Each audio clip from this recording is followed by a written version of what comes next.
Lord of Mysteries 2, Circle of Inevitability. Chapter 92, Stripping Fate.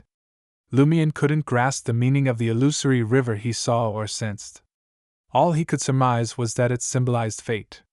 Guided by fallen Mercury's instincts, he lifted the blade's tip and aimed it at a Mercury symbol within the river.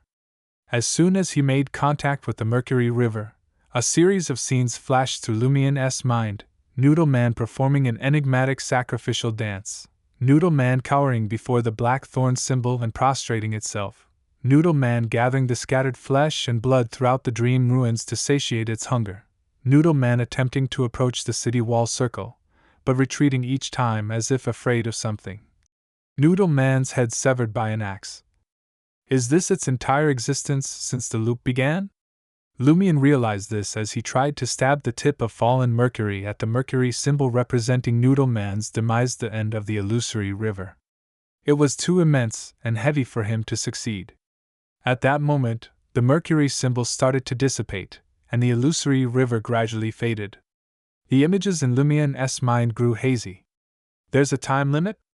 Lumion didn't dare to dawdle. Adhering to the principle of proximity, he aimed the dark pewter dirk at Noodle Man's fate of succumbing to the black thorn symbol.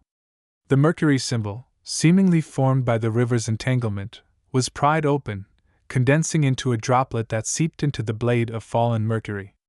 In the next instant, the illusory river vanished entirely, preventing Lumion from witnessing Noodle Man's fate again. He glanced down at fallen Mercury and noticed the heretic symbols on the pewter-black blade undulating gently like water, as though infused with some vital force. They had been mesmerizing from the start, but now they appeared even more sinister. Success! Lumion whispered to himself in relief. Fallen Mercury was now complete. In the future, as long as he could wound the flaming monster with this heretic dirk in battle, he could swap the monster's fate of cowering before the black thorn symbol with the former. Lumion wrapped the blade of fallen Mercury in black cloth and sheathed it in his belt. He dealt with Noodle Man's corpse briefly, moving it into a half-collapsed building. He destroyed the building's last support, allowing rubble and wood to fall, burying everything inside. After this, Lumion circled back to where the flaming monster had appeared. This time, he didn't approach for observation. Instead, he searched for footprints and other traces, taking time to identify which ones the target left while deliberately circling around. After nearly 2 hours, Lumion gradually deciphered the flaming monster's habits and patterns. A mental hunting map emerged. He spent some time surveying the predetermined battlefields, seeking natural traps to exploit. Eventually, Lumion rubbed his forehead and decided to delve deeper into the ruins while he still had energy, gathering information for future explorations. He remained vigilant and performed the sacrificial dance again, partially triggering the black thorn symbol. With the amulet in hand, Lumion quickly followed the same path as before. He encountered monsters along the way, but they either fled before attacking or vanished from sight at a distance.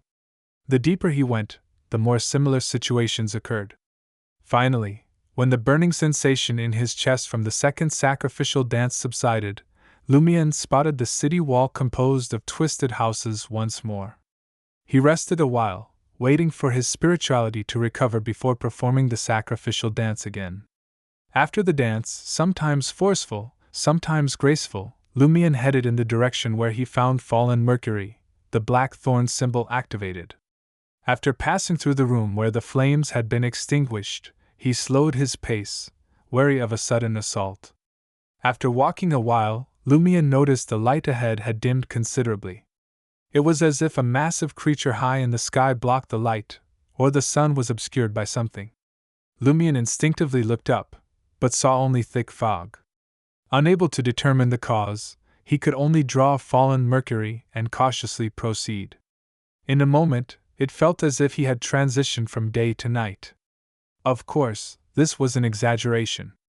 Lumion thought it more accurate to liken the foggy weather to a place shrouded in dark clouds.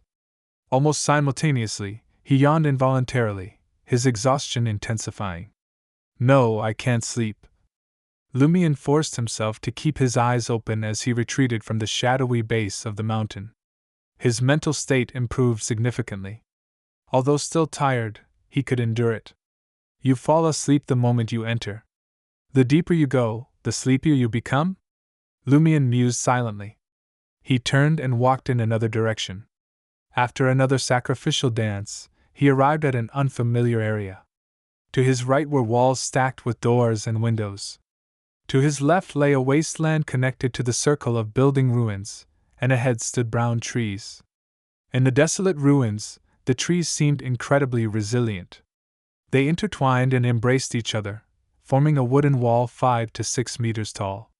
This wooden wall had numerous green leaves and branches, a stark contrast to the deathly silence and desolation surrounding it. If it hadn't blocked the path to the back of the city wall, Lumion might have praised its tenacious vitality. But now, he could only express his dissatisfaction with the crude gesture of raising 2 middle fingers. He could have chosen to take a detour and enter from the other side of the dream ruins, but he wasn't familiar with that area. His spirituality was nearly depleted, so there was no need to take the risk. Lumion yawned unabashedly, his chest still burning as he retraced his steps. As Lumion awoke, the first light of dawn had already crept through the thick curtains, casting an outline of the desk, chair, wardrobe, and other furnishings within the room. Still early, he thought, glancing over at Aurora beside him. Aurora's blonde hair lay strewn across the white pillow, her eyes closed in peaceful slumber. Her right hand gripped the edge of the blanket, occasionally attempting to turn over but stopping instinctively. Her brow furrowed before gradually smoothing out. Lumion had a good idea why his sister reacted this way. She had hidden numerous bottles within her nightgown as a precaution. Sleeping on her side or stomach would undoubtedly cause her harm. How exhausting, Lumion sighed inwardly, his expression tender and his heart at ease. After a moment, he carefully slid out of bed and left the bedroom. He moved toward a side balcony that led to the rooftop.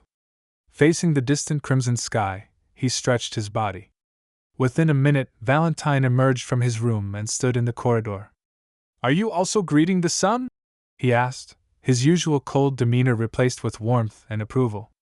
"Can I say no?" Lumion smiled. "That's right." Satisfied, Valentine stepped onto the balcony and stood tall, facing the rising sun. He spread his arms wide, lifted his face toward the sky, and whispered, "Praise the sun!"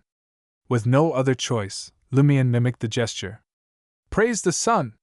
Valentine lowered his arms and crossed them over his chest.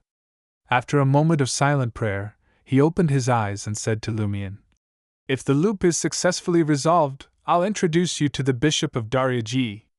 Or would you prefer Bigor?" "I prefer Trier," Lumion answered, smiling. "But where I go isn't up to me. It's up to my sister." Valentine nodded and dropped the subject. He turned back toward the corridor and began patrolling. Nothing happened until 8 o'clock. The pair then went downstairs and prepared breakfast together. Soon after, Ryan joined them to help. Leah woke up just before 9, leaving Aurora still asleep. Ryan bit into his toast and asked Lumion, "Do you have any plans for today?" Lumion hesitated before responding, "We should leave someone at home. Aurora can't be left to face a potential attack alone. The remaining 2 will accompany me to stock up on food and fetch some water.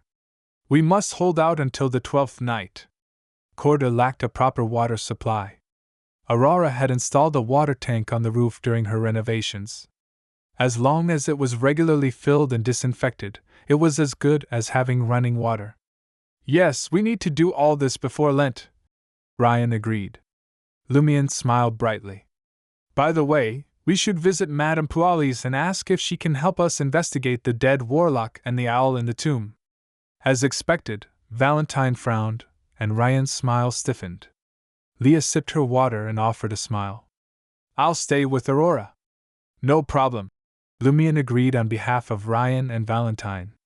With no other choice, the 2 men acquiesced to visit the administrator's residence that morning.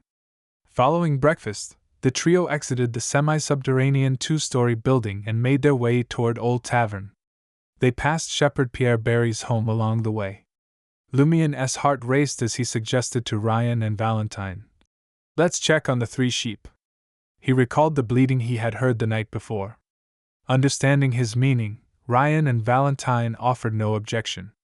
They circled around to the rear of the Berries' home, only to find an empty sheep pen. The 3 sheep were gone.